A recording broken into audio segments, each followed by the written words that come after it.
அமெரிக்காவுக்குள்ளே rocket விழுந்துருச்சு, missile விழுந்துருச்சு, fighter jet வந்து போட்டாங்க அப்படின்னு சொல்லி வந்துருச்சுனாலே, மொத்த உலகம் வேற மாரி அஜிடேட் ஆயிரும். இதுவரைக்கும் என் மேல வந்து காயமே படலைன்ற அந்த திமிரு, தெனாவட்டுலாம் பண்றாங்க. இஸ்ரேல் வந்து லெபனான்ல போட்டு குவிக்கிறான், அடிச்சு குவிக்கிறான் இப்போ. இப்ப இந்த செய்தியெல்லாம் என்ன ஆச்சுன்னா, அந்த லெபனான்ல இஸ்ரேல் அடிக்கிறது பூரா வந்து வெளிய தெரிய மாட்டேங்குது. போகாதேன்னு சொன்னா, போனா அடிதான் செய்யணும்னு அடிச்சாங்க. அது ஏன் போச்சு அப்படிங்கிறதுக்கு முக்கியமான காரணம் என்னன்னா, அமெரிக்காவோட அழுத்தம் உன் கப்பலை அனுப்பு அப்படிங்கிறது. கத்தார்லையும் சவுதி அரேபியாலையும் இங்கே அடிக்கிறாங்களே அப்படின்னா அனுப்பு, நான் பார்த்துக்கிறேன். ஆமாம், அடிக்கணுங்க தான் அனுப்புகிறேன். நாங்கள் எங்கள் வேலையை பார்ப்போம். அஞ்சலி செலுத்துறது ஒரு பக்கம் நடந்துக்கிட்டு இருக்கட்டும். இங்கே வந்து நம்ம விட மாட்டோம். இது ஹர்மோஸ் 3 தான் சொல்லிட்டு அடிச்சிட்டாங்க. 3 கப்பல் அடித்தாங்க, 3 கப்பல் எரிஞ்சிச்சு. ஈரான் பீப்புள் சிக் பீப்புள், வந்து they don't listen to me அப்படிங்கிற மாதிரி பயங்கரமாக பேச்சு. அது என்னன்னா எரிச்சலில் வரும் தெரியுமா? ஆமாம் ஆமாம் ஆமாம், என்னால் முடியலைன்ற எரிச்சல். ஸோ இந்த சீக்வன்ஸில் அடிச்சாச்சு. புஷ்ஷேரில் வந்து பெரிய அடி. ஓகே, அங்கே வந்து எப்படி பார்த்தாலும் கதிர்வீச்சு இருக்கான்னு சொல்லி செக் பண்ணிட்டு இருக்காங்க.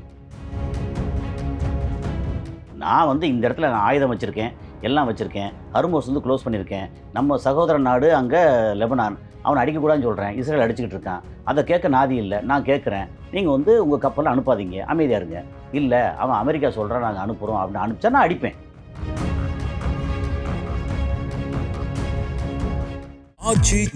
எந்த சமையலும் ருசி தேடும் ரகசியம் 20 ரூபாய். வணக்கம், இது வாவ் தமிழா. ஈரான் அமெரிக்கா 2 நாடுகளுக்கும் இடையே கடுமையான யுத்தம் தொடங்கி இருக்கிறது. ஈரானின் உச்சத்தலைவர் கொமேனி அவர்களுடைய உடல் அடக்கம் நடைபெறுவதற்குள் அமெரிக்கா பல இடங்களில், கிட்டத்தட்ட 90 இடங்களில் ஈரானை குறிவைத்து தாக்கி இருக்கிறது. இந்த பரபரப்பான போர் சூழலில் அங்கு என்ன நடக்கிறது என்பதை குறித்து திரு கசாலி அவர்கள்ட்ட பேசுவோம். வணக்கம் சார். வணக்கம் சார். நம்ம பேசின மாதிரி 9ஆம் தேதிக்கு பிறகு என்ன நடக்கும் பொறுத்திருந்து பார்ப்போம் அப்படின்னு பேசியிருந்தோம். ஆனால் இன்றைக்கி எதிர்பாராத விதமாக இறுதி ஊர்வலம் நடந்து முடிவதற்குள்ளாகவே அமெரிக்காவின் கடுமையான தாக்குதல் தொடங்கி இருக்கு சார். இது எந்த இடத்துல போய் முடியும்? 9ஆம் தேதி வரைக்கும் வந்து அங்கே கூட்டத்தில் அடிக்க மாட்டாங்க. ரொம்ப காரணம் என்ன, கூட்டத்தில் அடித்தா பொதுமக்கள் வந்து நேரடியாக நீ அடிச்சிட்ட, ப்ளஸ் வந்து வெளிநாட்டிலேருந்து டெலிகேட்ஸ் நிறையா இருக்காங்க. அவங்களே அடித்தா எல்லா நாடும் வந்து பகைமையாகும், பிரச்சனை வந்துடும். அதுக்கப்புறம் ஆளாளுக்கு வந்து இது வரைக்கும் அமெரிக்க மண்ணில் வெளிநாடு வேற ஒரு நாட்டிலேருந்து ஐசிபிஎம் இன்டர்கான்டினென்டல் பாலிஸ்டிக் மிசைல் அப்படின்னு அல்லது ஃபைட்டர் ஜெட்டு போய் அங்கே போய் அடித்ததில்லை இது வரைக்கும். அது யாராவது ஒரு நாடு வந்து ஆரம்பித்து வச்சுட்டாங்கன்னு வைங்க, அமெரிக்கா அம்பேல். இப்போவே வந்து அவனுடைய பொருளாதார ரீதியாக அம்பேல் ஆகிட்டாங்க ஓரளவு. அப்போது இந்த மாதிரி அங்கே இருக்கிற இடத்துல அடிச்சிட்டாங்கன்னு வச்சுக்கோங்க, வச்சா அந்தந்த நாடு 4 நாடு வந்து அமெரிக்கா என்ன நியூயார்க்லேயும் வாஷிங்டன் டிசிலையும் கலிஃபோர்னியா அப்புறம் வந்து கென்டகி அப்படின்னு சொல்லி பல இடங்கள் இருக்குல்லையா, அங்கெல்லாம் போட்டு அடிக்கிறான்னு வச்சுக்கோங்க. 4 இடத்துல போட்டு அடிச்சிட்டாங்கன்னா அமெரிக்காவுக்குள்ளே ராக்கெட்டு விழுந்துருச்சு, மிசைல் விழுந்துருச்சு, ஃபைட்டர் ஜெட்டு வந்து போட்டாங்க அப்படின்னு சொல்லி வந்துருச்சுனாலே மொத்த உலகம் வேறு மாதிரி அஜிடேட் ஆயிரும். இது வரைக்கும் என் மேலே வந்து காயமே படலைன்ற அந்த திமிரு, தெனாவட்டுலாம் பண்ணுறாங்க. இப்போ வந்து நம்ம என்ன பேசணும், 9ஆம் தேதி வரைக்கும் அடிக்க மாட்டாங்க, கொஞ்சம் வெயிட் பண்ணுவாங்க. ஆனால் 9ஆம் தேதிக்கு அப்புறம் பெருசாக எதிர்பார்க்குறோன்னு சொன்னோம். ஆமாம். ஆனால் நாங்கள் வந்து என்ன நினச்சிட்டு இருக்கோம், நீங்கள் இஷ்டத்துக்கு 9ஆம் தேதி வரைக்கும் அமெரிக்கா வெயிட் பண்ணுன்னு சொல்கிறதுக்கு நீங்கள் யார் அப்படின்னு நம்மளை பார்த்து கேட்குறதான் இது. நம்மளன்னா நீங்கள் நான் மட்டும் இல்லை, எல்லா செய்தியாளரும். இப்போ நம்ம பேசுகிறதுனா நம்ம நிறைய இடங்களில் படிக்கிறோம், நிறைய டீட்டெயில் கேட்குறோம். அப்படி இடத்துல நாடுகளில் இருக்கிற எல்லா செய்தியாளரும் அவங்க சொன்னது 9ஆம் தேதி வரைக்கும் அமெரிக்கா அடிக்க மாட்டாங்க, 9ஆம் தேதி முடிஞ்சதுக்கப்புறம் வந்து வேலையை காமிப்பாங்க அப்படின்னு சொன்னோம் இல்லையா. இந்த செய்தி வந்து உலக ஊடகவியலாளர்களை பார்த்து அவங்க சொல்கிறது, நீங்கள் என்ன 9ஆம் தேதிக்கு அப்புறம் சொல்கிறது, நாங்கள் ஆரம்பிக்கிறோம்னா 7ஆம் தேதியே. அப்போ 7ஆம் தேதி ஆரம்பிக்கிற காரணம் என்ன, கப்பல் அனுப்புவோம். எப்போ கப்பல் அனுப்பாத அங்கே இதில் அடிச்சுக்கிட்டு இருக்காங்க. இஸ்ரேல் வந்து லெபனானில் போட்டு குவிக்கிறான், அடித்து குவிக்கிறாங்க. இப்போ இந்த செய்தியில் என்ன ஆச்சுன்னா, அந்த லெபனானில் இஸ்ரேல் அடிக்கிறது பூரா வந்து வெளியே தெரிய மாட்டேங்குது. ஒரு ஊரில் பெரிய கலவரம் இருந்துச்சுன்னா ஒரு வீட்டுக்குள்ளே உள்ள சண்டை வெளியே தெரியாது, ஊர் அமைதியாக இருந்துச்சுன்னா வீட்டுக்குள்ளே சண்டை வெளியே தெரியும். அந்த மாதிரி இங்கே ஈரான் அமெரிக்கா பிரச்சனை ரொம்ப பெருசாக போகும்போது இஸ்ரேல் வந்து அங்கே போட்டு அடித்து குமிக்கிறாங்க. ஏன்னா அங்கே லெபனானில் வான் பாதுகாப்பு சிஸ்டம் கிடையாது. அங்கே இஸ்ரேலில் ஃபுல்லாக இருக்குது, ஈரானில் ஃபுல்லாக இருக்குது. ஓகே, மற்ற சவுதி அரேபியா, யுஏஇ, கத்தார் இது எல்லாத்துலேயும் வந்து அங்கே வான் பாதுகாப்பு தடுப்பு சாதனம் நிறையா இருக்குது. காரணம் அந்த பேரை சொல்லித்தான் அமெரிக்கா வந்து காசு பார்த்துட்ருக்காங்க. அப்போது இங்கே வான் பாதுகாப்பு இது இல்லை. அப்புறம் அதை கம்பேர் பண்ணால் இஸ்ரேல் வந்து ஒரு வலிமையான நாடு ஆயுதங்கள்ல. அந்த ஒரு மிகப்பெரிய வலிமையான நாடு, ஒரு சாதாரண சோதாவா இருக்கக்கூடிய லெபனான்ல அடிக்கிறாங்க. அந்த சோதால வந்து நாங்களும் திருப்பி அடிப்பண்டான்னு சொல்லி வர்றது வந்து ஹெஸ்புல்லாஸ். நீங்க வந்து அப்படி ஒண்ணும் சலைச்சவங்க இல்லன்னு இப்போ வரைக்கும் அடிச்சுக்கிட்டு இருக்காங்க. ஆனா ஹெஸ்புல்லா அடிக்கிறது எல்லாமே ஒரு பக்கம் இங்க அடிக்கிறாங்கன்னா, அங்க ஹெஸ்புல்லா அடிக்கிறோன்ற பேர்ல வந்து பொதுமக்கள தான் குறி வச்சு நெறைய அடிக்கிறாங்க. இஸ்ரேலோட வழக்கமான இது பூரா அப்படித்தான். சரி, இப்ப இங்க என்ன ஆச்சு? அங்க அடிச்சுக்கிட்டு இருக்காங்க. நாங்க ஹர்மோஸ் வந்து திறந்து விட முடியாது அப்படின்னா, "நீ என்ன ஹர்மோஸ திறந்தோம் நாங்க போவோம்" அப்படின்னா 3 கப்பல் போச்சு. 10 நாளைக்கு முன்னாடி 2 வாரத்துக்கு முன்னாடி வந்து என்ன போச்சு? சிங்கப்பூர் கப்பல் போச்சு. சிங்கப்பூர் கப்பலுங்கிறது நத்திங் பட் அமெரிக்க கப்பல். அப்பதான் வந்து இதுல அடிச்சாங்க. அ சிரிக் நகரத்துல அடிச்சாங்க. இப்போ 3 கப்பல் போகுது. 1 சவுதி அரேபியா, இன்னொன்னு கத்தாரு. சவுதியோட டெலிகேட்ஸு அங்க அஞ்சலி செலுத்த போயிருக்காங்க. கத்தாரோட டெலிகேட்ஸு அஞ்சலி செலுத்த போயிருக்காங்க. நம்மலாம் ஒண்ணுக்குள்ள ஒண்ணுன்னு வந்திருக்கு. சவுதிக்கு உள்ள வந்து அடிக்கல. யுஏஇ, ஒமானு, கத்தார் இந்த 4 ஜிசிசி கண்ட்ரிலயும் ஈரான் வந்து அடிக்கவே இல்ல. ஆனா 2 இதுல மட்டும் அடிக்கிறாங்க. எது குவைத் அண்டு பஹ்ரைன்ல அடிக்கிறாங்க. பஹ்ரைன். சரி. ஆனா கப்பல் எந்த கப்பல் அப்படின்னா, சவுதி கப்பல், கத்தார் கப்பல். இன்னொருது இந்தியா கப்பல்னு சொல்றாங்க. இப்போ வரைக்கும் நானும் தேடி பார்க்குறேன் வந்து இந்தியா கப்பல்னு சில இதில வருது. ஆனா 100% ஒரு ஆதாரம் இன்னும் கிடைக்கல. சரி, ஏதோ ஒரு 3வது கப்பல் ஒரு கப்பல். இல்ல என்ன கப்பல். அடிச்சுட்டாங்க. போகாதேன்னு சொன்னா, போனா அடித்தான் செய்வோம்னு அடிச்சாங்க. அது ஏன் போச்சு அப்படிங்கிறதுக்கு முக்கியமான காரணம் என்னன்னா, அமெரிக்காவோட அழுத்தம் உன் கப்பல அனுப்பு அப்படிங்கிறது. கத்தார்லயும், சவுதி அரேபியாலயும். இங்க அடிக்கிறாய்ங்கள அப்படின்னா, அனுப்பு நான் பார்த்துக்கிறேன். ஆமா, அடிக்கணுங்க தான் அனுப்புறேன். அனுப்ப சொல்றேன் அப்படின்னு அனுப்பிச்சாங்க. அப்போ நீ வந்து இந்த நேரத்தில அஞ்சலி செலுத்துன நேரத்தில உன் பாட்டுக்கு கப்பல் பூரா போய்க்கிட்டு இருந்துச்சுன்னா, நாங்க எப்படி சும்மா விடுவோம்? அப்ப ஐஆர்ஜிசி நேவல் வந்து என்ன உட்காந்து மணி 8 உட்காந்துருக்கோம். நாங்க எங்க வேலைய பார்ப்போம். அஞ்சலி செலுத்துறது ஒரு பக்கம் நடந்துகிட்டு இருக்கட்டும். இங்க வந்து நம்ம விடமாட்டோம். இது ஹர்மோஸ் 3 தான் சொல்லிட்டு அடிச்சுட்டாங்க. 3 கப்பல் அடிச்சாங்க. 3 கப்பல் எரிஞ்சிருச்சு. அப்போ அந்த கப்பல் எரியிற அந்த வீடியோலாம் பார்த்தீங்கன்னா, அது என்ன சொல்றது? அது இவன் அடிச்சாலும், அவன் அடிச்சாலும் தப்பு தான். ஆனா, எங்கேயோ வட அமெரிக்கால இருக்கக்கூடிய ஒருத்தன் வந்து இங்க வந்து நோண்டிட்டு இருக்கிறது இருக்குல்ல, அது ம், என்ன ம். ஒரு கணக்கு? நமக்கு திடீர்னு வந்து இப்ப தமிழ்நாடு ஓஹோன்னு இருக்கு. ஓகே. திடீர்னு வந்து ராஜஸ்தான்ல "நீ பண்றதெல்லாம் தப்புப்பா. இதெல்லாம் பண்ணாத" அப்படின்னு தமிழ்நாட்டு முதலமைச்சர் அங்க போய் பேசினா எப்படி இருக்கும்? ரொம்ப சிம்பிள் தான். அவ்வளோதான்.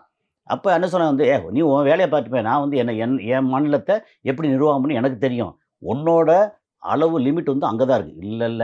நாங்க தமிழ்நாடு ரொம்ப பெருசு. நாங்க இப்படி தான் பண்ணுவோம். பீகார் பாருங்க. பீகார் வந்து எங்க கட்டுப்பாட்டுல இருக்கணும். ஒரிசா எங்க கட்டுப்பாட்டுல இருக்கணும். இல்லன்னா அந்த மக்கள இங்க வரவிட மாட்டோம்." அப்படின்னா, எங்க மக்கள் வரல. வேலைய செய்ய வேண்டாம். அப்படின்னா தமிழ்நாடு என்ன ஆகும்? நம்ம மக்கள் வந்து ஃபுல்லா வேலை செஞ்சு இங்க பண்ண முடியாது. இது பண்ணா எப்படி இருக்குமோ அது மாதிரி, அங்க வட அமெரிக்கால உட்காந்துக்கிட்டு சுத்தியே வந்து அங்க பேஸ் எல்லாம் அமைச்சு, காசு செலவு பண்ணி, அந்த காசுக்கு பூரா வந்து அரபு நாட்டிலேருந்து காசு பூரா வாங்கி, இப்படிலாம் பண்ணிட்டு இருக்கான்ல. அப்ப நீ அடிச்சேன்னா, இவன் திருப்பி அடிக்கிறாங்க. அதுக்கு வந்து Saudi, Qatar, Oman and UAE அவங்க தளம் வந்து தரல, இப்போ வரைக்கும். அவன் பயன்படுத்தின தளம் வந்து பஹ்ரைனும், அ குவைத்தும். அங்கேருந்து 3 இடத்தையும் வந்து ஒரு 80 இடத்துல அடிச்சிருக்காங்க. அது 3 நகரம், 3 இடம். அதில 80 லொக்கேஷன். அதில கெஷிம் ஐலண்டுன்னு ஒண்ணு இருக்கு. அதில ரிஃபைனரி அது முக்கியமான வந்து அந்த என்ன சொல்றது? இவங்களுக்கான கம்யூனிகேஷன் டிவைஸ் அதில எல்லாமே அங்க இருக்கு. அப்புறம் பந்தர் அப்பாஸ். அது ரொம்ப ஃபேமஸ். பந்தர் அப்பாஸ்ல இருக்கிற 3 அ போர்ட்ல வந்து ஒரு போர்ட் வந்து சமகானா ஏதோ ஒரு போர்ட். அது இந்தியாவோட பராமரிப்புல இருக்கு அங்க. அப்புறம் இன்னொன்னு வந்து சிரிக் நகரம். அதில தான் வந்து கம்யூனிகேஷன் ரொம்ப பெருசா இருக்கிறது. இந்த 3லயும் 80 லொக்கேஷன் அடிச்சிருக்காங்க. அடிச்சா இவங்க என்னதான் வந்து ரிட்டாலியேட் பண்ண ட்ரை பண்ணாலும், அங்க அடிபட்ட அடி இருக்குல்ல, ரொம்ப ஜாஸ்தி ஈரானுக்கு. ஆனா ம். என்னன்னா, இந்த கான்சன்ட்ரேஷன் என்ன பண்ணாலுமே, அங்க இருக்கிற தலைவர்கள், அங்க அப்பாஸ் ஆராய்ச்சியா இருக்கட்டும், காலிபாபா இருக்கட்டும், மத்த ஆட்கள் எல்லாமே அங்க இருக்காங்க எல்லாருமே. ஏன்னா வரக்கூடிய ஆட்கள்லாம் மீட் பண்ணணும், பேசணும்னு இருக்குல்ல. எப்போ ஆனா நேத்துல இந்த அடிச்சாங்க.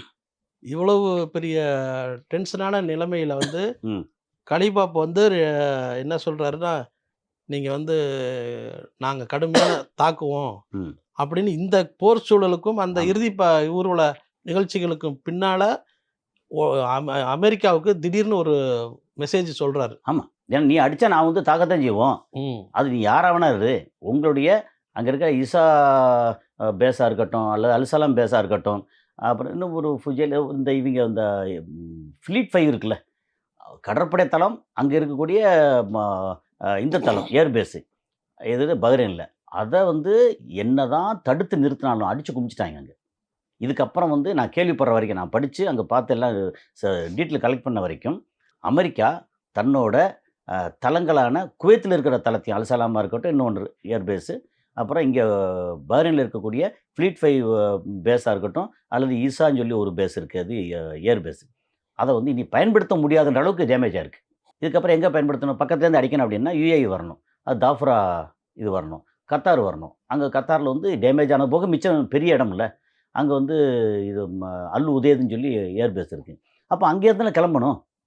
நாங்கள் தரமாட்டோம்னு சொல்லியாச்சுன்னா, ஏய் ஒழுங்கு முறையாக தரையா இல்லையா அப்படின்னு சொல்லிட்டு 2 கேட்டில் இவங்கெல்லாம் சாண்ட்விச் மாதிரி சிக்கிட்டு கிடக்காங்க. இப்போ அடிச்சிட்டாங்கல்ல, அடித்ததுக்கப்புறம் வந்து அதாவது கப்பல் போகக்கூடாதுன்னு சொன்னாங்க. இந்த சீக்வன்ஸ் ஆஃப் ஆக்டிவிட்டீஸ், ஆக்ஷன்ஸ் எடுத்திங்கன்னா, நம்பர் 1 லெபனான் அடிக்காத, அடித்தோம். அடித்தேன்னா நான் கப்பலை போக விட மாட்டேன். ஓகே, ஆனால் கப்பல் போவோம். அப்போ கப்பல் அடிப்போம்.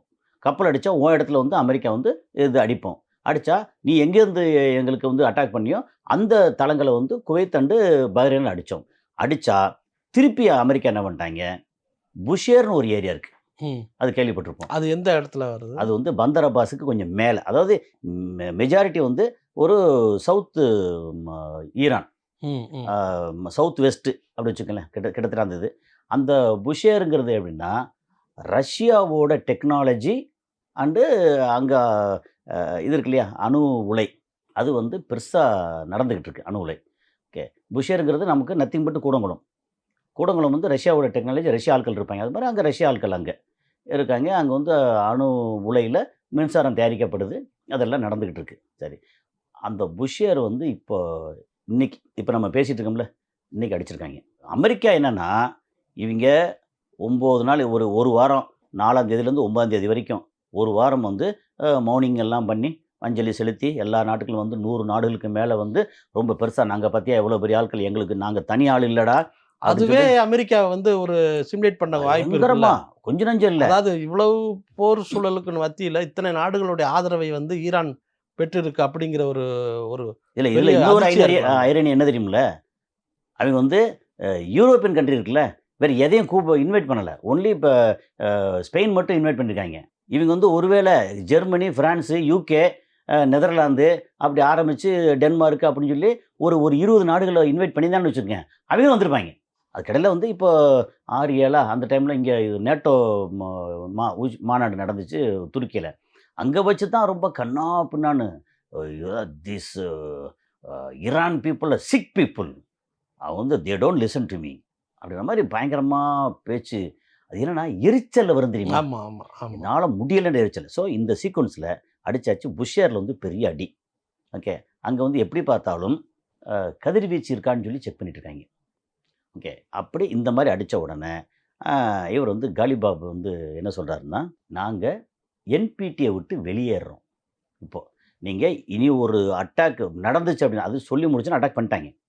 இனி ஒரு அட்டாக் வந்து எங்கள் மேலே நடந்துச்சு அப்படின்னா, நாங்கள் வந்து NPT, நான் ப்ராலிஃபரேஷன் ட்ரீட்டி, அணு ஆயுத பரவல் தடை சட்டம் உலக அளவில் இருக்கு இல்லையா, அந்த NPT வந்து இஸ்ரேல் நான்லாம் முடியாது, என்கிட்ட ஆயுதம் கிடையாது, ஆனால் NPT யாரும் வந்து செக் பண்ணக்கூடாது, என் நாடு தனி, இந்த உலகத்தில் இல்லை, என் நாடு செவ்வாய் கிரகத்தில் இருக்குது அப்படின்ற மாதிரி அவங்க பேசிகிட்டு இருக்காங்க.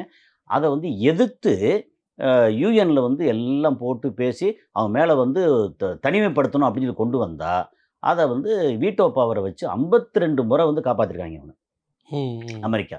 அப்போ அந்த வீட்டோ பவர் 4 நாடு சேர்ந்து ஓகே இவன் மேலே நடவடிக்கை எடுக்கணும்னு சொல்லியாச்சுன்னா, வீட்டோ பவர் என்ன இது இருக்குது நமக்கு, ரஷ்யா இருக்குது, சைனா இருக்குது, ஃப்ரான்ஸ் இருக்குது, UK இருக்குது, இதான் நினைக்கிறேன் யூகேன்னு நினைக்கிறேன், UK அண்டு அமெரிக்கா. இந்த 4 நாடு ஓகே நம்ம நடவடிக்கை எடுக்கலாம், இல்லை NPT ஆட்கள் வந்து அங்கே IAEA இருக்காங்கல்ல, அதிகாரிகள் அங்கே போய் செக் பண்ணட்டும் அப்படின்னா செக் பண்ண முடியாது, அப்படி வந்து வரவிட மாட்டேன்றாங்க. அதுக்கு ஆதரவு தெரிவித்து வீட்டோ பவரை பயன்படுத்தி 52 முறை காப்பாற்றிருக்காங்க அமெரிக்கா. அப்போ வீட்டோ பவர் எதுக்கு? நீ உங்கள் இஷ்டத்துக்கெல்லாம் பண்ணுவேன், மற்ற எல்லாம் வந்து வேடிக்கை பார்த்து உட்காந்துருப்பாங்களா அப்படின்னு. வீட்டோ பவர் பிரச்சனை, இது பிரச்சனை. புஷேர் வந்து இப்போ இது நடக்குதா, இந்த மாதிரி கதிர்வீச்சு இருக்கான்னு சொல்லி செக் பண்ணுறாங்க. அதுக்கப்புறம் காலிபாப் சொன்னது என்ன, நாங்கள் வந்து NPT வெளியேறோம், நீ வந்து பாரு அப்படின்னு நிற்கிறாங்க. அது போக இப்போ அனௌன்ஸ் பண்ணியிருக்காங்க என்னென்னா, எங்கள் நாட்டிலேருந்து உற்பத்தி ஆகக்கூடிய எண்ணெய் அண்டு நேச்சுரல் கேஸ் எந்த நாடு கேட்டாலும் நாங்கள் வந்து விநியோகம் பண்ண தயாராக இருக்கோம், எங்களை யாரும் தடுக்க முடியாது. யார்? ஈரான் இப்போ சொல்லிட்டு இருக்காங்க. நீ தடுத்தேன்னா ஒன்றா திருப்பி அடிப்பேன் என்ன அர்த்தம்னா அங்கே ஹர்மோஸ் விட்டு வெளியே வர்றது ஈரான் கையில் இருக்குது. வேறு யாரும் வந்து அட்டாக் பண்ண முடியாது. இப்போ இங்கே இந்த ஜிசிசி கண்ட்ரி தான் பக்கத்தில் இருக்குது. அட்டாக் பண்ண வந்தால் அந்த நாட்டை பூரா வந்து அடிச்சு குமிச்சிருவாங்க. ஹர்மோஸ் எங்கள் கண்ட்ரோலில் இருக்குது. நாங்கள் வந்து அங்கேருந்து கொண்டு வந்து சேர்க்குறோம். அதுக்கப்புறம் கல்ஃப் ஆஃப் ஒமான் அதுக்கு அடுத்து வருது. அதுக்கு கீழே போயாச்சுன்னா இந்த ஒரு சைடில் வந்து இப்போ அரபிக்கடல் வந்து இந்த நேராக போயாச்சுன்னா இந்திய பெருங்கடல் வருது. ஓகே, இங்கேருந்து எவனா அடிக்க வந்தால் நாங்கள் விட மாட்டோம், அந்த கப்பலை வந்து போட்டு தள்ளிடுவோம். அப்படின்னு அளவுக்கு எங்கள் ஆயில் வந்து யார் கேட்டாலும் நாங்கள் வந்து சப்ளை பண்ண பாதுகாப்போட சப்ளை பண்ண தயார். எங்கே தெரியுமா? Including south America. அப்படி வந்து இது கொடுத்துருக்காங்க. அது ஹெட்டிங் மட்டும் பார்த்தா யாருக்கு வேணாலும் கொடுக்க தயார். நீங்கள் உள்ளே வந்து தேடி பார்த்தீங்கன்னு வச்சுங்களேன், நாங்கள் வந்து எந்த ஆயில் டேங்கர் வெசல் வந்தாலும் சரி அதை பாதுகாப்போட கொண்டு போய் நாங்கள் சப்ளை பண்ண தயார். அந்த பாதுகாப்புக்கு யார் துணை தெரியுமில்ல? ரஷ்யாவும் சைனாவும். அப்போது நீ இல்லைடா பெரிய ஆள், நாங்கள் வந்துட்டோம்டா அப்படின்னு சொல்லி டீட்டெயில் வந்துருச்சு. ஒன்று இந்த இந்த சீக்வன்ஸ் ஆஃப் ஆக்ஷனில் வந்து இப்போ வந்துருச்சுல்ல. இப்போது எத்தனை மணிக்குன்னு தெரியல, ஆக்சுவலாக நடந்துக்கிட்டு இருக்கு. ஃபைனலாக வந்து பரியலுக்கு வந்து அவர் இங்கே போயாச்சு. அங்கே நஜஃப் ஃப்ளைட்டில் போனாங்க. அதுக்கப்புறம் கர்பலா போயாச்சு. அப்புறம் திரும்பி இங்கே வந்தாச்சு. இன்றைக்கி வந்து அவரோட நல்லடக்கம். என்னென்னா இதுக்கு முன்னாடி நல்லடக்கம் பண்ணுறதுக்கு டேட்டெல்லாம் வந்து ஒரு 2-3 டைம் வந்து குறிக்கிற மாதிரி வந்துச்சு.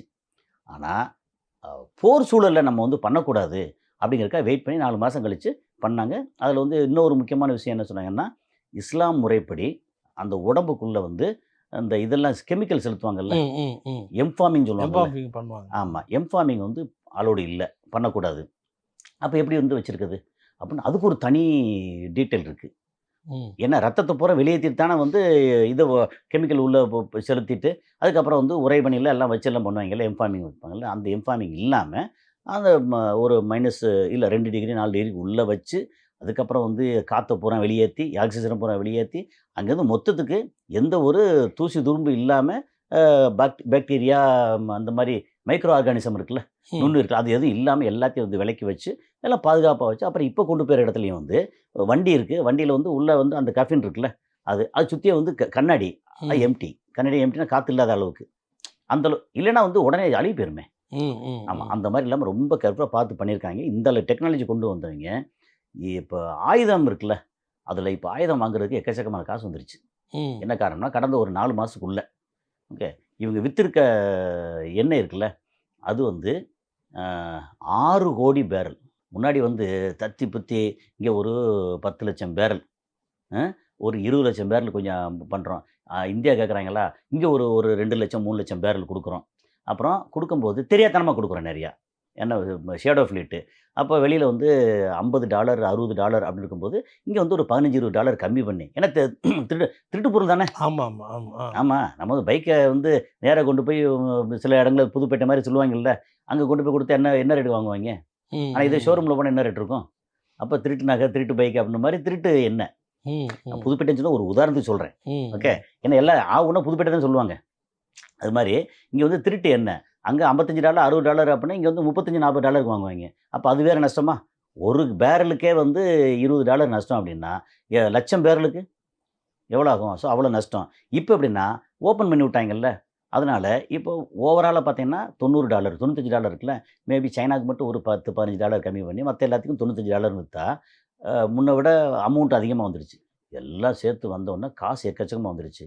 வறுமையில் இருக்கும்போதே இவ்வளோ ஆயுதங்கள் வாங்கி வச்சவங்க காசு சேர்ந்தா எக்கச்சக்கமான ஆயுதம். அப்புறம் இவங்க சுற்றி இன்னொரு பக்கம் பார்த்திங்கன்னா அவங்களோட ரேடார் சிஸ்டம் பூரா சுற்றி அடித்தாங்கல்ல, அடித்தோன்னா மழை பெஞ்சிருச்சு. அங்கே இருக்கிற ஒரு 6-7 டேம் இருக்குல்ல, அது வந்து ஃபுல்லாகிருச்சு. அக்ரிகல்ச்சர் நல்லா இருக்குது, தண்ணி பிரச்சனை குறைஞ்சி போச்சு. அப்போ என்ன சொன்னாங்க தெரியுமில்ல, டீசலேஷன் பிளான்ட்டு. ஓகே, அது வந்து இங்கே இருக்கக்கூடிய அத்தனை ஜிசிசி கண்ட்ரியும் வச்சுருக்காங்க. அவங்களுக்கு குடி தண்ணி வேறு வழி இல்லை, கடல் நீரை குடிநீர் ஆக்குறாங்க. அப்படி ஆக்கும்போது கடல் தண்ணி வந்து இங்கே எடுக்கிறோம் ஒரு 40,000 டிடிஎஸ். அதை எடுத்து எல்லாம் சுத்திகரிக்கும் போது என்ன நடக்கும்னா ஒரு 1000 லிட்டரு தண்ணி எடுக்கிறான்னு வச்சுக்கோங்களேன். எடுத்தால் நமக்கு வந்து ஒரு 300 டிடிஎஸ் மட்டும். ஓகே, அது மட்டும் வருது அப்படின்னா 40,000த்துல 300 ஆக்கணும் என்ன ஆகும்னா 1000 லிட்டர் வருதுன்னா 10 லிட்டரோ 20 லிட்டரோ தான் நல்ல தண்ணி கிடைக்கும். மிச்சம் வந்து அந்த உப்பு இருக்கு இல்லையா, அதெல்லாம் சேர்த்து திரும்ப வந்து ரிட்டர்ன் அதெல்லாம் விடுவோம், கடலில் விடுவோம். கடலில் விட என்ன ஆகும்னா கடல் வந்து 40,000ங்கிறது வந்து 33,000 35,000 40,000 40,000ங்கிறது வந்து கொஞ்சம் கொஞ்சம் பார்த்தா வந்து இது இருக்கு இல்லையா, டெட் சி மாதிரி மிதக்கும் கடலாக மாறிடும். அப்போ ஈரான் என்ன சொன்னாங்க, உங்களுக்கான நல்ல தண்ணி நான் தர்றேன், பைப் மூலமாக நான் தர்றேன், பிரச்சனை இல்லை, கொண்டு வந்து தர்றேன் அப்படின்னு சொல்லி எல்லாம் பேசுனாங்க. ஆனால் அமெரிக்கா விடுவாங்களா? ஏன்னா அங்கே வந்து மழை பெஞ்சு டேமில் இருக்கக்கூடிய நன்னீர், மழை தண்ணி, அது நல்ல தண்ணி. அதை நீ வந்து பியூரிஃபை பண்ணால் போதும். ஓகே, டீசலைசேஷன் பண்ண வேண்டியதில்லை, நார்மல் பியூரிஃபிகேஷன் போதும். ஓகே, அந்த அழுக்கு தூசி எல்லாம் எடுக்கிறதுக்கு மட்டும். அப்போது இந்த அளவுக்கு வந்து அவன் வந்துட்டாங்க. அப்புறம் அதே மாதிரி இவனோட சேர்ந்து ஈராக்கும் ஈராக் ஒரு வழியில் அமெரிக்காவோட அடிமை. இவன் சவுதி அரேபியா அமெரிக்காவோட அடிமையிலேருந்து தலையிலேருந்து கொஞ்சம் கொஞ்சமாக அந்த கண்ணியை பூரா கட் பண்ணிவிட்டு இது அமெரிக்கா வேண்டாம், அப்புறம் நீ வந்து சைனா கொஞ்சம் வா அப்படின்னு சைனா வந்து இறங்கி வந்துட்டாங்க அங்கே. இந்த மாதிரி நடந்துருச்சு. ஸோ இப்போ வந்து இன்னைக்கு அடிச்சிருக்காங்க, புஷியர் வந்து பெருசாக அடிச்சிருக்காங்க. ஈரானுடைய திருப்பி தாக்குதல்ல பக்ரைன்லயும் இதுலயும் கடுமையான தாக்குதல் நடத்தியிருக்காங்களே. ஆமாம், இப்போ இந்த துக்க காரியத்துக்கு அவங்க நாடுகள்ல இருந்து வந்திருந்தாலும் பஹ்ரைன் வரல, பஹ்ரைன் பஹ்ரைன் வரல, யுஏஇ வரல, இவங்க குவைத் வரல, 3 வரல. வந்தாலும் வரட்டும். அப்படி பார்த்தீங்கன்னா துக்க காரியத்துக்கு வந்து சவுதியிலேருந்து போயிருக்காங்க, கத்தார்லேருந்து போயிருக்காங்க, அவங்க கப்பலை தான் அடிச்சிருக்காங்க. அதான், அதாவது துக்க இது காரியத்துக்கு வந்து ஈரானுக்கு பெரிய சிக்கலை அதெல்லாம் ஏற்படுத்தாத. வராது. எப்படி வரும்னா, நான் வந்து இந்த இடத்துல நான் ஆயுதம் வச்சுருக்கேன், எல்லாம் வச்சுருக்கேன், ஹர்மோஸ் வந்து க்ளோஸ் பண்ணியிருக்கேன், நம்ம சகோதர நாடு அங்கே லெபனான், அவனை அடிக்கக்கூடாதுன்னு சொல்கிறேன், இஸ்ரேல் அடிச்சுக்கிட்டு இருக்கான், அதை கேட்க நாதி இல்லை, நான் கேட்குறேன், நீங்கள் வந்து உங்கள் கப்பலை அனுப்பாதீங்க, அமைதியாக இருங்க. இல்லை, அவன் அமெரிக்கா சொல்கிறான், நாங்கள் அனுப்புகிறோம் அப்படின்னு அனுப்பிச்சா நான் அடிப்பேன். துக்க காரியம் பண்ணுறது வேற, நீ வர்ற உன் நாட்டை நான் அடிக்கலை. ஓகே, ஆனால் இந்த என்னோட எல்லைக்குள்ளே வரக்கூடிய ஹர்மோஸ் வழியே வராத, இப்போதைக்கு நான் க்ளோஸ் பண்ணியிருக்கேன், நீ வராத அப்படின்னா அவன் சொல்கிறான், வேறு வழி இல்லை, நான் வந்து இதை அனுப்புவேன் அப்படின்னா அனுப்பு, நான் அடிக்கிறேன். ஸோ இந்த துக்க காரியத்துக்கு இதுக்கு சம்மந்தமே இல்லை. அப்போது 9ஆம் தேதி வரைக்கும் துக்க காரியம் முடிகிற வரைக்கும் எல்லாம் அமைதியாக இருந்து எல்லாத்தையும் போக விட்டு அதுக்கப்புறம் அடித்தா, அப்போ இது வரைக்கும் நீ ஏன் அடிக்காமல் இருக்க அப்படின்லாம் கேள்வி வரும். துக்க காரியம் வேறு, அது ஒரு நடக்கும், நாங்கள் வந்து எங்கள் நாட்டை பாதுகாக்கிறதுக்கு எல்லா வேலையும் பார்ப்போம் அப்படிங்கிறது. ஏன்னா இது வந்து ஒரு சரியான நடவடிக்கை. இது வேறு டிபார்ட்மெண்ட், அது வேறு டிபார்ட்மெண்ட் அப்படின்ற மாதிரி. ஏன்னா வழி அது வேறு டிபார்ட்மெண்ட்னு விவேக் சொன்ன மாதிரி, இந்த ஹர்மோஸை பாதுகாக்கிறது இது பண்ணுறது எல்லாமே ஐஆர்ஜிசியோட நேவல் படை. அங்கே நாங்கள் வேறு டிபார்ட்மெண்ட்டு கொசுப்படை அங்கே பெருசாக வச்சுருக்காங்க. அந்த கொசுப்படை எதுவும் வந்துடக்கூடாது, அதுக்கப்புறம் ஆளில்லா ட்ரோன் இருக்குல்ல, அது வந்துடக்கூடாதுங்கிறதுக்காகத்தான் அந்த சிரிக்கின்ற நகரம் இருக்குல்ல, அதில் இருக்கிற கம்யூனிகேஷன் டவரை பூரா அடிக்கிறாங்க. கம்யூனிகேஷன் இல்லைன்னு வச்சுக்கங்களேன், அது எப்படி எது மூலமாக போகும்? அதைத்தான் நம்ம குறி வச்சு அடிக்கிறாங்க. அமெரிக்கா வந்து நம்ம என்ன சொல்கிறேன்னா, ஒரு ஈரானே இவ்வளோ பண்ணுறாங்கன்னா, ஆதி காலத்திலேருந்து நான் பெருசாக இல்லை யூஎஸ்எஸ்ஆர் பெருசாக நான் கூட போட்டி போட்டு வந்தால, அவன் சும்மா இருப்பானா? அவன் வந்து கரெக்டாக சிரிக்க தான் தாக்குறேன், சிரிக் அண்டு காஷ்மீர் ஐலாண்டு. இப்போ எக்ஸ்ட்ரா வந்து ஒரு போனா போகுன்னு சொல்லி துணைக்கு வந்து பந்தரபாஸ் தாக்கியிருக்காங்க. ஆனால் மெயினாக சிரிக் அண்டு காஷ்மீர் ரெண்டையுமே தாக்குறேன். ஏன்னா இந்த கம்யூனிகேஷன் டவர்ஸு, இது அவங்களுடைய ரேடார் சிஸ்டம் அதெல்லாத்தையும் தாக்கிட்டாங்கன்னா, இப்போ கப்பல் வரப்போகுது அப்படின்னு வச்சுங்களேன், அந்த கப்பல் வந்தால் இது நேராக போய் மோதணும்ல, அதுக்கு டைரக்ஷன் யார் கொடுக்குறது? அதுக்கு வந்து இது வேணும், அந்த டவர் வேணும். அந்த டவர் அடிச்சிட்டோம்னா கம்யூனிகேஷன் கிடையாது, அது கண்ணு தெரியாதுன்னு அர்த்தம். அது பாட்டுக்கு நேராக போனால் இப்போ ஆள் வச்சு போக முடியாது, ஆளோட போய் மோதினா ஆள் செத்து போவாங்க, அது வந்து அலோடு இல்லை. அப்போ ஆள் இல்லை, அப்புறம் ட்ரோனு நேராக போகுது, அங்கே போய் டம்முன்னு வந்து இறங்குது, வெடிக்குது. இப்போ 40-50 கிலோ வந்து வெடிபொருள் வச்சுக்காங்க, ஒரு கப்பலுக்குள்ளே போய் தளத்தில் போய் டம்முன்னு கீழே விழுந்து வெடிச்சேன்னா 4 கிலோ வெடித்தாலே தாங்க முடியாது, 40 கிலோ அப்படி. அப்போ ஆட்டோமேட்டிக்காக அங்கேயும் கொஞ்சம் அப்போ அது நேராக போகிறதுக்கு கம்யூனிகேஷன் வேணும்ல, அந்த கம்யூனிகேஷனை பூரா அடிச்சிருக்காங்க. ஆனால் எப்படி பார்த்தாலும் அந்த கம்யூனிகேஷன் அடிச்சிட்டாங்கல்ல, அடுத்து 1 நாள் 2 நாள் வந்து திரும்ப செட் பண்ணிடுவாங்க.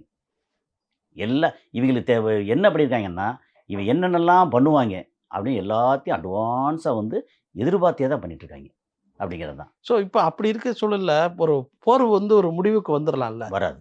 ஒரு இல்லை நான் சொல்கிறது, ஈரான் வந்து இந்த ஒப்பந்தத்துக்கு, போர் நிறுத்த ஒப்பந்தத்துக்கு அவன் வந்து சம்மதிச்சு ஓகேன்னு தானே சொல்லிட்டு இருக்கான். உரண்டு இழுக்கிறது யாரு? சரி, ஒரு விஷயம் தான். இப்போ பழையபடி ஒரு விஷயத்தை மட்டும் பின்னாடி போயிடுவோம். இப்போ எம்ஓயு போடுறோம், 60 நாளைக்கு ட்ரூஸ் போடுறோம், போர் நிறுத்தம், இடைக்கால போர் நிறுத்த ஒப்பந்தம். அதில் முக்கியமானது என்ன? 450 கிலோ உன்ட்ட வந்து 440 கிலோ என்ரிச்டு யுரேனியம் வச்சுருக்க. ஓகே, அதை வந்து பின்னாடி பேசிக்கிறோம், அதை வந்து எக்ஸ்ட்ரா என்ரிச் பண்ணக்கூடாது. சரி, ஓகே, ஃபைன். ஹர்மோஸ் வந்து நீ வந்து க்ளோஸ் பண்ணி வச்சுருக்க, முழுசாக திறந்து விடு எல்லாத்துக்கும். ஃபைன், நான் திறந்து விட்றேன். ஓகே, அதுக்கப்புறம் வந்து இந்த மாதிரி அக்கம் பக்கத்துலேருந்து யாரையும் வந்து அடிக்கக்கூடாது. ஓகே, ஃபைன், அடிக்கலை. உன்னோட ப்ராக்சிக்கு வந்து இப்போ எதுவும் தரக்கூடாது. சரி, நான் வந்து கன்சிடர் பண்ணுறேன், தரமாட்டில் கன்சிடர் பண்ணுறேன். ஓகே, அதே மாதிரி இவன் என்ன சொல்கிறாங்கன்னா, எங்களுடைய 24 பில்லியன் எங்கள் பணத்தை ரிலீஸ் பண்ணு, அப்புறம் 300 பில்லியன் வந்து இப்போ காம்பன்சேஷன் கொடு. சரி, கொடுத்துட்றோம். லெபனானில் வந்து அடிக்காது. சரி, நான் வந்து கட்டுப்படுத்திக்கிறோம். இப்போ இது வரைக்கும் கிளியர் தானே? ம், ம், ம். சரி, இப்போ பிரச்சனை ஆரம்பிச்சது யாரு? இஸ்ரேல். இஸ்ரேல். இப்போ பிரச்சனை ஆரம்பிச்சதுங்க. இந்த ட்ரூஸு சைன் பண்ணியாச்சு, எல்லாம் முடிஞ்சு போச்சு. முடிஞ்சு போன 18ஆம் தேதி, ஜூன் 18ஆம் தேதி பண்ணியாச்சு. பண்ணதுக்கப்புறம் ஜூன் 18 அன்னைக்கே சைன் பண்ணி முடிச்சு அடுத்த ஒரு 3 மணி நேரத்தில் அமெரிக்காவை யாராவது அவனுக்கு நான் ஏன் கட்டுப்படணும் அப்படின்னு யார் நெத்தன்யாகு, பென்கவீர், இஸ்ரேல் கட்ஸு, இன்னும் முக்கியமான தலைகள் பூரா என்ன ஆளாளுக்கு வந்து ஸ்டேட்மெண்ட் விடுறாங்க. நாங்கள் அடிக்கத்தான் செய்வோம், ஒரு ஹிஸ்புல்லா இருக்கிற வரைக்கும் நாங்கள் அடிப்போம். மொத்த அது திருவாய் மலர்ந்தாங்களே யார், பென்கவீர், மொத்த லெபனானி வந்து சுடுகாடாக்கிறோம். அங்கே இருக்கிறது யார், முஸ்லீம் மட்டும் இல்லை, கிறிஸ்டின் இருக்காங்க. 50% வந்து கிறிஸ்டியனு, 50% முஸ்லீம். அங்கே மொத்த லெபனான் சுடுகாடாக்கிறோன்னு என்ன அர்த்தம்? இப்போ அது கிறிஸ்தவனா முஸ்லீமா எல்லாம் பிரச்சனை இல்லை, நாங்கள் வாழணும்னா 4 லட்சம் பேரை நாங்கள் சாகடிப்போம் அப்படின்ற மாதிரிலாம் பண்ணுறாங்க. சரி, அப்போ பிரச்சனை ஆரம்பிச்சது யார்? அவங்க ஆரம்பித்தாங்கல்ல. அப்போ அதுக்கு முன்னாடி வந்து என்ன சொன்னாங்க, அமெரிக்கா என்ன சொன்னாங்க, இஸ்ரேலை கட்டுப்படுத்த வேண்டியது எங்களோட பொறுப்பு, நாங்கள் அதுக்கு ரெஸ்பான்சிபிலிட்டி எடுத்துக்கிறோம் அப்படின்னாங்கல்ல. அப்போ என்ன சொன்னாங்க, இந்த மாதிரி அடிச்சுட்டு இருக்காங்க, நம்ம வந்து கையெழுத்து போட்டாச்சு, கையெழுத்து போட்டு 3 மணி நேரத்தில் அடிச்சிட்டாங்க, நீ வந்து என்னன்னு கேளு அப்படின்னு கேட்டால், இல்லை அது கேட்க முடியாது முடியாது அப்படின்னு சொல்லிட்டு இருக்கும்போதே திருப்பி அடிக்கிறாங்க. நீ இது கட்டுப்படாது, சரியாக வராது, நாங்கள் வந்து இந்த பிரச்சனை இஸ்ரேல் நீங்கள் கட்டுப்படுத்த வரைக்கும் ஹர்மோஸை க்ளோஸ் பண்ணி வைக்கிறோம். தாந்தோண்டித்தனமாக நான் இப்படித்தான் இருப்பேன்னு சொல்லி ஈரான் பண்ணியிருந்தா பரவாயில்ல, ஆரம்பிச்சது இஸ்ரேல். இஸ்ரேலை கட்டுப்படுத்தினா இந்த பிரச்சனை வராதே. அப்போ என்னென்னா இஸ்ரேல் வந்து அவன் வந்து கொஞ்சம் அடிச்சுட்டான், அங்கே வந்து ஒரு 100-120 பேர் செத்து போனாங்க, ஒரு 1000 பேருக்கு மேலே காயம் அடைஞ்சாங்க, அதுக்காக நீ வந்து ஹர்மோஸை க்ளோஸ் பண்ணுவியா அப்படின்னு கேட்டால் எப்படி இருக்கும்? அந்த பிள்ளைய வந்து லேசாக ரேப் பண்ணிவிட்டான், அதுக்காக வந்து நீ அவனை வந்து ஜெயிலில் போடுவியா? அந்த மாதிரி கேட்குற மாதிரி இருக்கு. ஆமாம், எல்லாம் ஓகேன்னு சொன்னேன்ல. அப்போ பிரச்சனை வந்து ஓம் பக்கம் தான் பிரச்சனை இருக்குது, நீ அதை கண்ட்ரோல் பண்ண முடியலை. ஏன்னா அவனை கண்ட்ரோல் பண்ணுற மாதிரி இருந்துச்சுன்னா அமெரிக்காவே வந்து ஆட்டி படைக்கிறது யூத குரூப்பு. ஓகே, அந்த யூத குரூப்பு எப்ஸ்டீன் ஃபைலை தூக்கி காமிச்சாங்கன்னா முடிஞ்சு போச்சு. இப்படியே ஒவ்வொருத்தையும் எல்லா நாடுகளில் பெருந்தலைகளை போகிற எப்ஸ்டீன் ஃபைலை காமிச்சு எல்லாம் வந்து பண்ணிவிட்டாங்க. இப்போ வந்து என்னாச்சு, வேறு வழி இல்லை. இடையில நெதன்யாகுவை வந்து பயங்கரமாக கெட்ட வார்த்தையில் திட்டி எல்லாம் பண்ணானாங்க. இப்போ பார்த்தா நெதன்யாகு ஃபோன் பண்ணி கேட்டால், அன்றைக்கி பேசணுமே, ஓகே நம்ம வந்து சந்திப்போம் அப்படின்னு சொல்லிட்டாங்க.